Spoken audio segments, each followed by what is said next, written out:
Hello everyone and welcome back to a new video. In this video, I'm going to show you guys how you can lower opacity in Photopea. So if you guys want to learn how to do it, just follow the steps that I'm going to show you. As you can see guys, I'm right now in Photopea and this is how the homepage looks like. So right here in the left side of your screen, you're going to find all of the sections. Right here, you're going to find the home section, this device, Pia Drive, Dropbox, OneDrive, Google Drive, and so on. And here in the center, you're going to find new project, open from computer, templates, and install Photopea.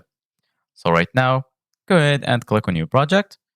And once you do it, you're going to be right here in this window. So basically, guys, once you're here, you're going to find the option to choose a name for your project.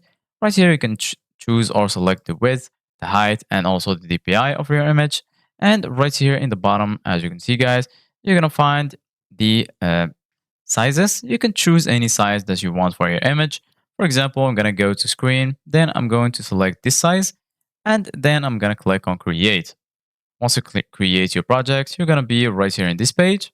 So basically, guys, once you're here in this page, here in the left side of your screen, you're going to find all of the tools that you would need in order to customize your image.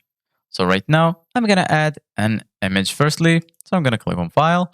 Then I'm going to click on Open and then select an image from the computer.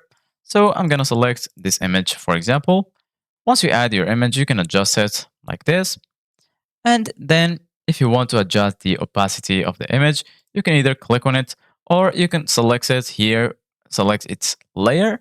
And then once you do that right here in the top, you're going to find opacity.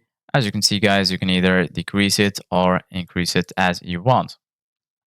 Thank you guys for watching. See you guys in the next video.